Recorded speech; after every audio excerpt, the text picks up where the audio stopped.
Shalom from Jerusalem. My name is Albert Veksler. I'm the director of Jerusalem Prayer Breakfast, and we are here at the Friends of Zion Museum together with a fantastic person, Rabbi Yitzchok Adlerstein. You are the director of Interfaith Relations at the Simon Wiesenthal Center, and I've known you now for several years. You have been a fantastic speaker at the Jerusalem Prayer Breakfasts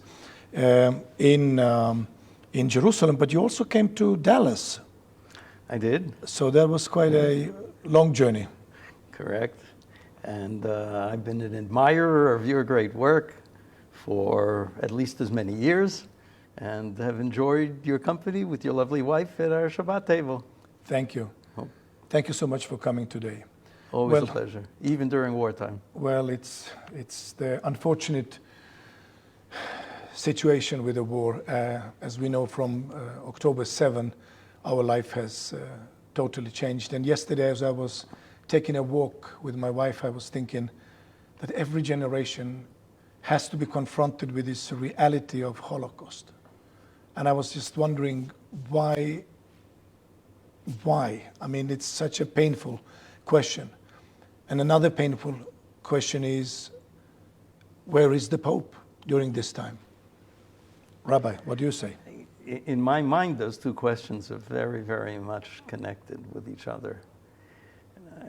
The Holocaust, for a while, people came away with a sense that they had witnessed absolute evil. There was no question for what we call the greatest generation, that they were fighting a war not just between one set of powers and another set of powers, but between good and evil. Now, in the decades after that, so much of that talk has just vanished, has disappeared. The West has been engulfed with this moral relativism. There is really no evil. You have to see things from the other side. And one of the great challenges today is for people to say, we've seen what barbarians can do, what they did on October 7th. This was not a political move. It wasn't there was no military objective. It was to murder, maim, torture, rape, burn babies in an oven. They had even instructions. You know, they were detailed instructions by address, by name. They had made their preparations thoroughly. They were, some say, drugged, but again, this doesn't. And then they were joined by at least 1,000 ordinary citizens of Gaza, something that the West has forgotten about. I think Joe Biden made a little bit of a mistake when he said, well, it's not, the citizens of Gaza are not Hamas. Well, that's certainly true of some of them, but it's not true of many others. Now, to be able to call out evil for what it is one of the great challenges of our time, more so than in World War II. And this is where I think the Pope, who's a wonderful person, a friend of the Jews, not an anti-Semitic bone in his body, but I think he should be more disappointing to Christians even than Jews. Why? To say several times, war is always wrong. War is not a solution. We have to stop war. There has to be a ceasefire. Now, in a perfect world, or let's speak vocabulary that we share, in a world before the fall of man, war was unthinkable. War was unnecessary. And we're all trying to get back to that state.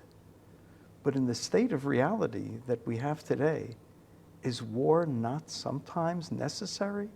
We should cry when we have to engage it. But can we hide from the fact that evil must be destroyed? That if a country is attacked by barbarian hordes with the backing of their population, with the sole intent of murder, and then announce that it's the Jews first and Christians are next? Do you expect anyone to live side by side with these people? And if there are going to be, and there are, tragic consequences of many people killed, do you have the moral clarity to say, it's horrible, and the moral blame goes squarely on the shoulders of the people who are ruling them, in whose midst they plant their weapons, with the support of people often. But to blame Israel, to say, no, you have to stop. War is not the answer. War sometimes is the answer. Regrettably, it's the only answer. It will remain to be the answer until the coming of the Messiah. We live in a fallen world. Well, definitely, if you think of the Second World War terms, I mean, the war had to be the answer to the Nazism. It had to be the answer that, I mean, the Allies were offering to this world. But you see, as you are mentioning, as you're saying very clearly, the moral clarity is something that is missing. I mean, United Nations, again, it's their responsibility to stand up for the democracies, to stand up for the free world, to stand against the terrorism. But they failed. They failed again big time. They failed to condemn Hamas. They failed to demand that these 240 plus hostages be freed. They have no moral clarity. I mean, we are in a mess in this world. So one of the exhilarating things about this should be, for believers in God and believers in the Bible, the absolute clarity that without the Word of God, without a connection to God, without an absolute moral code, the world has nothing. There is nothing else to fall back upon. You're looking at the failure of a moral system that is not predicated upon belief in God and the belief that there is such a thing as absolute good and absolute evil, with lots of gradations in between. But when you're looking at absolute evil, to have the courage to say, this is evil. And the Pope sits in Vatican City, in the middle of Rome, and he wouldn't be there had Hitler and Mussolini not been destroyed.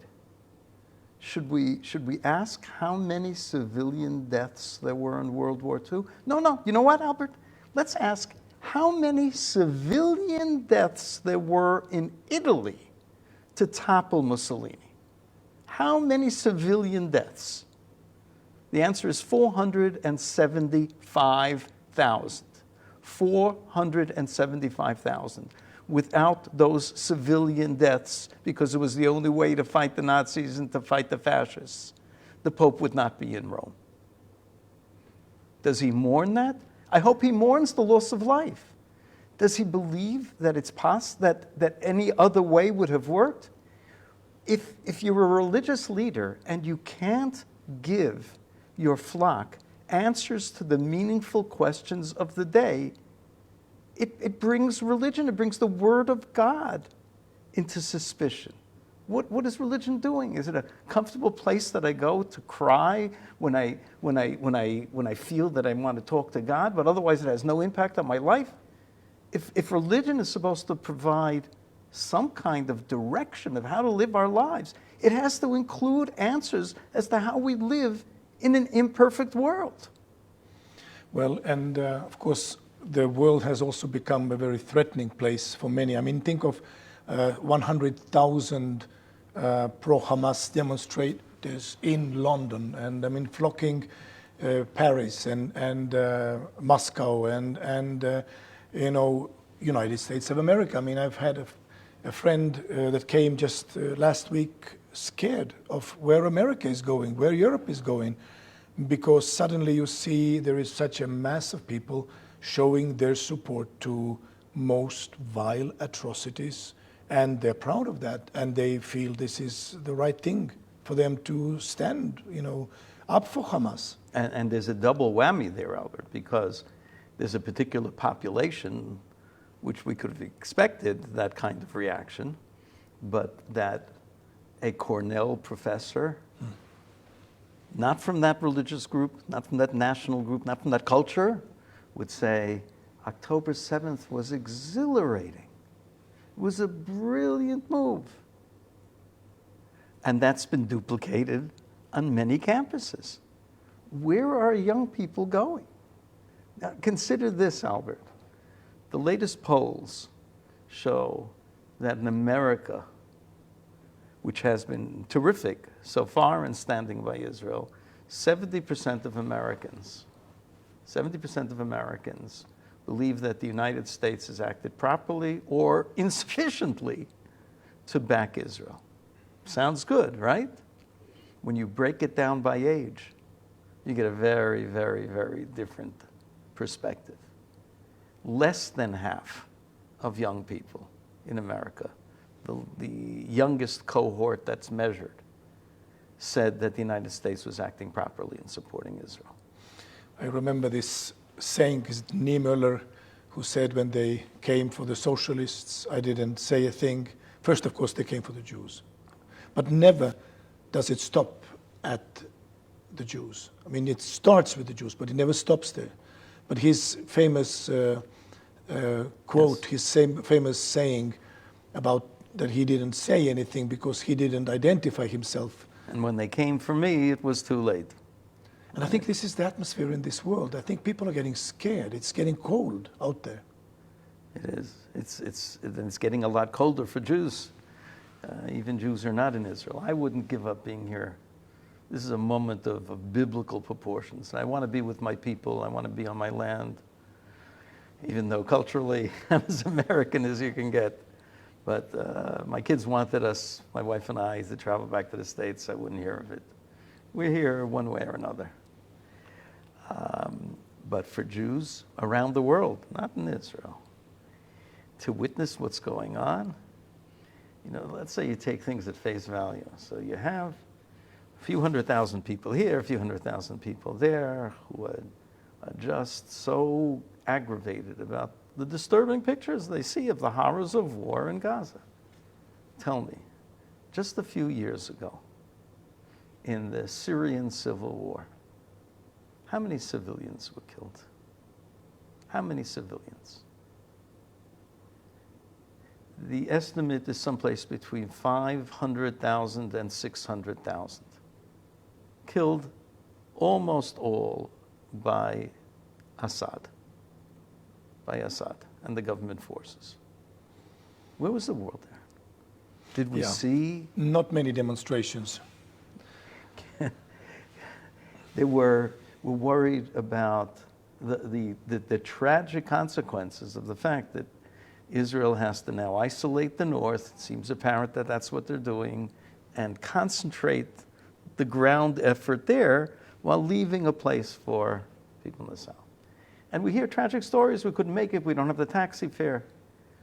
But it all pales in comparison to other tragedies in recent times. The Syrian civil war, again, 500,000 to 600,000 civilian casualties, 13 million refugees, 13 million refugees. And Jordan did receive many of them. Jordan took some, yes, and other places did not. But at this time, there's no need, right? I mean, these well, no, there are people still living in tents. Oh, for Gazans? Nobody wants them, do they? Nobody wants them. People forget also that Gaza has a border with Egypt. Right. It's not under Israeli control, is it? And Gaza has food and it has fuel. But they're not turning to Hamas to give it to them. Why is it the job of Israel to provide safe passage for fuel that will immediately be gobbled up by Hamas?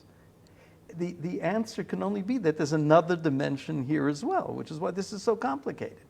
Besides the lack of moral clarity and the fact that the words good and evil have pretty much disappeared from common discourse, there's also this idea of anti-Semitism, not just in Muslim culture, but in Europe, in America.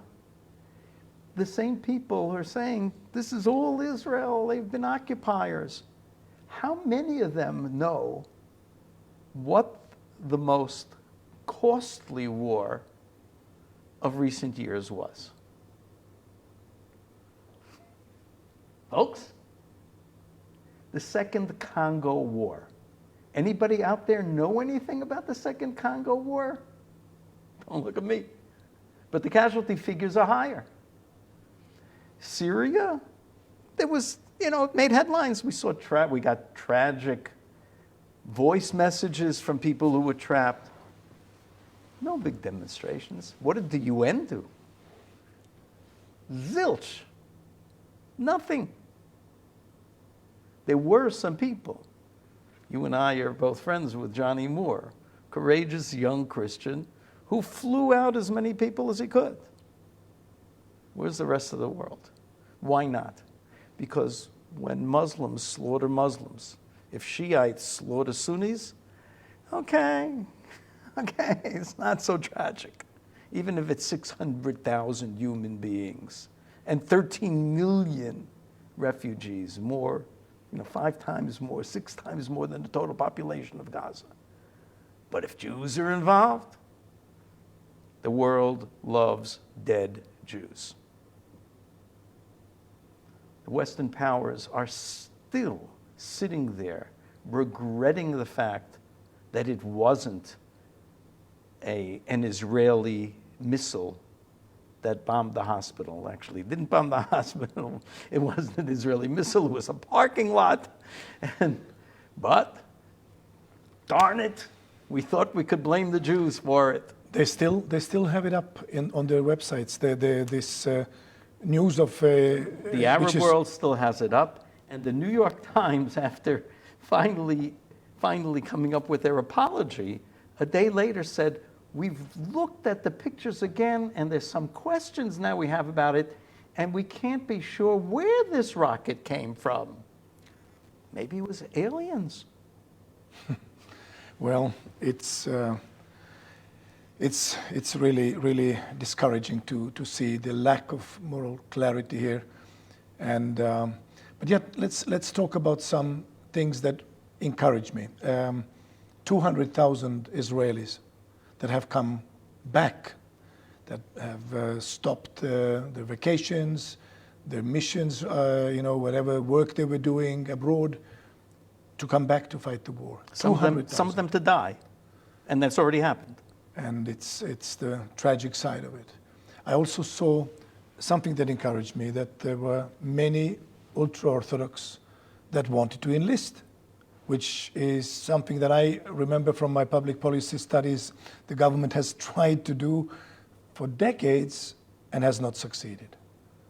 I think it is very positive things inside of Israeli society to see also how this horrible, horrible division that we saw for how long? A year of these demonstrations against for judicial reform, how this divided the land, and house divided will fall. That was what they were hoping. And it evaporated overnight. Instantly, there was a sense of unity. You can feel it in the streets here. Discourse is different. The sheer amount of activity to support the soldiers, to support families that have to take refuge. My son in an ultra-Orthodox neighborhood in a suburb of Jerusalem now has, besides his family of 8 daughters, he also has a family of 5 that had to flee from Netivot because of the constant rocket fire.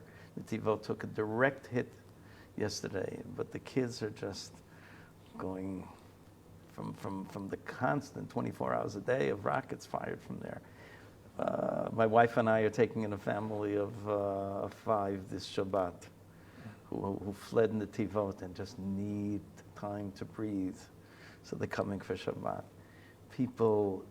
My wife dropped off food for families this morning. Families who are displaced, they have to be fed, even if you house them give them temporary accommodations in a hotel someplace. Where's the food coming from?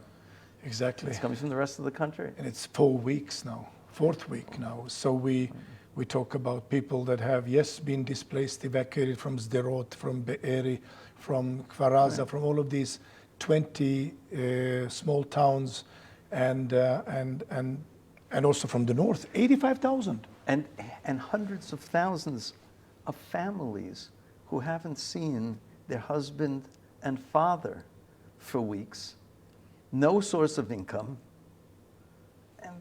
and they have to fend for themselves, but they're not fending for themselves. They have the people at their back. What we'll find out later on about the government and mistakes that were made, the people have learned that the strength of this country is not their government. It's not any branch of the government. It's the people themselves. The people of Israel are a special people. Their unity mirrors the unity of God. That God is one, that God is a unity like no other unity that's known to man, and the unity of the people mirrors that.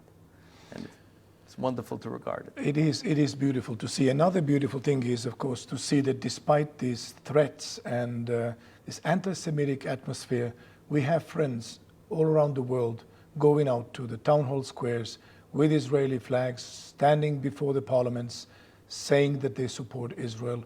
In Tallinn, in Estonia, recently a quite a numerous demonstration in Helsinki, in Tübingen in Germany.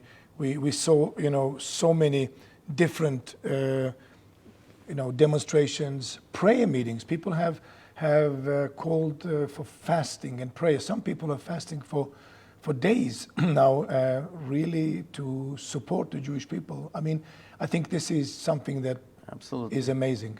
We need to thank our friends for that. I think the vast majority of what will persist in that will come from religious people, will come from people whose moral vision is grounded in the Bible. I may have told you that my youngest son is a rabbi and teacher in Berlin. He lives right across the street from the synagogue community center that was firebombed. When was it firebombed? About a week ago. Again, Berlin. Berlin, and it was, the synagogue itself was in a historic building that served one of the most important Jewish institutions of Germany until 1938, when the Nazis took it over and turned it. The only reason the building survived is because they turned it into a stable for horses. So they gutted the building, but now the building has been somewhat restored. It houses a yeshiva, it houses a school, it houses a synagogue. It was firebombed. They didn't have very good aim, so there was Molotov cocktails, and they broke in the street in front of the building, so no damage was done even to the exterior. But it was very scary, and there are people who've been going through the streets of Berlin, identifying houses where Jews live with Magen Davids. Also in Berlin. In Berlin. Right. But my son said that the reaction of people in the streets was wonderful. He said people would stop by with flowers. They set up a little shrine in front of the building, in front of the police barriers, expressing their contempt for what happened, for Hamas, and for Hamas's relatives. ISIS. Yeah. Operating in Germany. I saw ISIS flags in German demonstrations. Yeah. I think this morning it was in the news about how many, I don't remember how many houses in Paris, in France, they had the Jewish stores painted on them. So they are marking the Jewish homes. I mean, it's quite scary. I think it is. But as you say, it would be a lot scarier if we didn't have friends. Our chief friend, of course, is a friend with a capital F. With God on our side, we will not fail. That's our ultimate insurance. But it's hard. You don't always see the hand of God extended, even though if you know it's there. But what we are aware of, and very, very appreciative, of people like you, and all the people in your vast network, and for millions of Christians around the world who are supportive and make it a different experience. We are experiencing, of course, the the time of war. And, many of our young men, 4 weeks now in the uniform, sleeping sometimes on a parking lot, sometimes in a kibbutz, sports field. Not easy for them. You mentioned that there's been a demand for the tzitzit. Tzitzit. Maybe our friends even don't know what it is. There's a commandment in the Torah to, on every 4-cornered garment, at each corner, to attach these fringes, and the only people in Israel who wear them are the Orthodox, the ultra-Orthodox, of which is not the most of the country, not most of the soldiers. There has been this huge demand from the soldiers that they want to start wearing them as well. So people have been producing them. I saw this huge setup of Hasidic Jews, ultra-Orthodox Hasidic Jews, who were tying, they have to be tied a special way by government regulations. The garment, this 4-cornered garment, has to be camouflage green, and we're putting it together. There have been these requests to fill in for the phylacteries that we wear twice a day. There even huge demand. We had a special printing run of the daily Talmud reading, so that soldiers, in the little spare time that they have, can keep up with the program of 1 page of Talmud a day. That's been very encouraging. So not just the bulletproof vests, the tzitzit is in demand.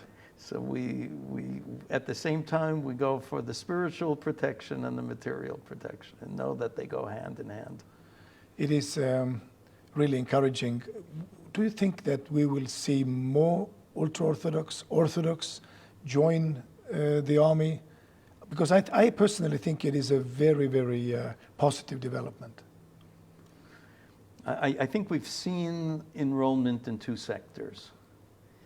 Within the ultra-Orthodox world, there has been a steadily increasing population of people who get vocational training, academic training, go out to work. So there was one group of those who are already out there working, and they've stepped up to the plate. And now we're seeing those who were studying in yeshivot, and in our mind, certainly in my mind, their productivity, their Torah study brings God closer to the world and is a necessary part of the running of the war as well. But there's a question as to how many people, is every person the one who's supposed to be studying full time? And many people are looking at what's going on around them and saying, I can't live in a bubble of isolation. I've been telling myself that I make a contribution, which is 100% true, but I want to make a contribution at the side of everyone else in this country who's producing in a different way.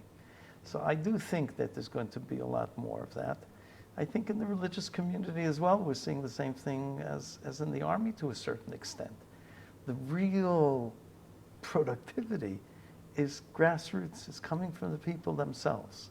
There have been some leaders who've been absolutely wonderful, going to the troops, going to different communities, offering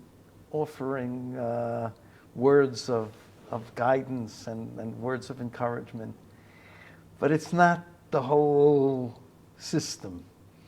I think people look around and say, to a certain extent, we have to take things into our own hands, make some of our decisions, follow our hearts. And when people start following their hearts a little bit more, I think you're going to have a sizable number of people who'll say that I think my place, my contribution as an individual is alongside other people my age who are serving in the military. I would also mention the ZAKA, the organization that has been now, of course, working so hard to identify all of these who lost their lives, who were murdered, burnt, mutilated. I mean, it's been Orthodox. It's an Orthodox organization. It is. And they have been working day and night. And Nir Solomon was here. I don't know if you know him. He's from Niria. And he said that he has a friend. He works in ZAKA, and he's been identifying these dead bodies. And he told him, don't tell me, I cannot take it. But then his wife said, look, he needs a friend. He needs somebody who would hear him out. And there's been some most heartbreaking stories, most horrible stories. I mean, I just totally broke down the other day when I read the description of what had happened in one family. And I'm thankful for these ZAKA people that they are doing their work, doing their service. And a host of other organizations, all of which have their story. And there's so many institutions out there worthwhile supporting. I couldn't begin to roll them off the tip of my tongue, but Magen David Adom, which needs, they just got an $88 million gift, essentially, from Michael Bloomberg, the largest gift they ever got. A United Hatzalah, which also provides medical care. And I think, like Magen David Adom, I know it's true of United Hatzalah, not all of their paramedics are Jewish. They have Arab paramedics as well, and they've been working side by side. And they've also taken casualties. One of the reasons, certainly not the only reason, but one of the reasons that there hasn't been more of a potential uprising of Arab Israelis is because Arab Israelis have taken their casualties too. They were also brutalized. Hamas did not spare people, or yeah, I mean, Jews, Bedouins in particular. I have a full list of all the nations here that were, killed, murdered, reported missing, taken as hostages. I mean, French, Thai, American, Ukrainian, Russian, Britons, Nepalis, Germans, Argentinians, Canadians, Romanians. I mean, it was the time of feast. It was the time of Feast of Tabernacles, Simchat Torah. And of course, many people were visiting their families, and it's so unfortunate. But Rabbi, may I ask you, as we have to now finish our broadcast, what would you say to our Christian audience, our friends, our allies, as we are giving answers for our allies? How should they pray? What should they do in this time of need? The first thing I would say to preface that is that I don't have the words, nor am I showing the proper emotion in thanking you for that support, for the support that you've shown. It is so needed. It is so discouraging to once again feel like we felt, like my mother, who sat in the concentration camp, deported from Germany in 1939. They felt that no one in the world cared. And it's a little different now. There is a global anti-Semitism, but we do have friends around the world, the most reliable group of them being committed Christians. We are so thankful to you for that. It's not easy to take it alone. We'll go it alone if we have to, because we'll never be alone.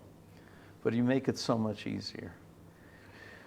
We hope and pray that you can do a few things for us.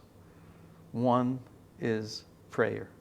2 is prayer. 3 is prayer. Of the top 10 things you can do for us, 10 out of 10 are prayer. You never say, what could we do but pray? Prayer is everything. If everything is in the hands of God, we know prayer moves God. So there's nothing more important than that.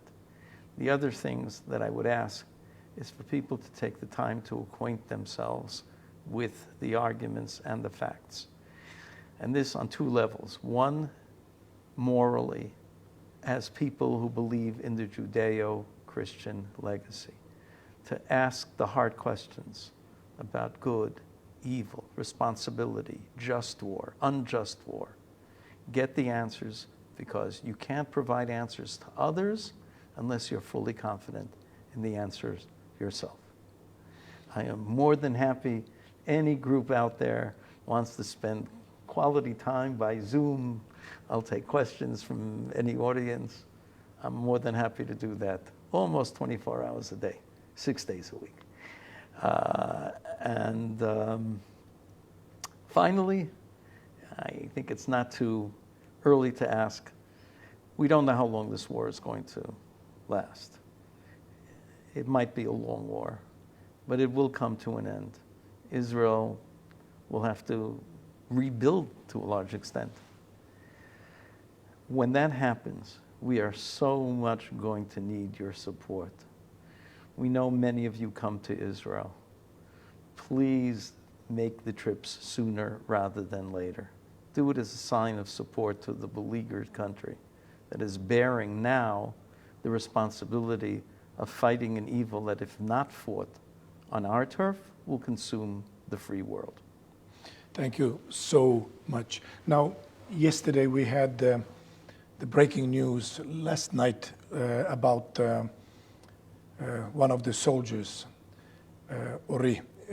She was freed by our soldiers, our operation inside Gaza. That was quite a remarkable thing. So I would encourage you to keep praying for our hostages, because the Bible clearly says, will the prey of the mighty be taken? Will the prey of the mighty be freed? And God said in Isaiah 49, 24 and 25, I will contend with those who contend with you. I will save your children. Let's get them all out.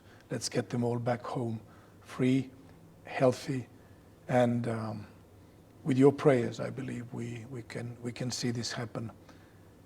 Amen. Day by day. So thank you for tuning in today. We are thankful that you are standing with us. From the Friends of Zion Museum, shalom to you all.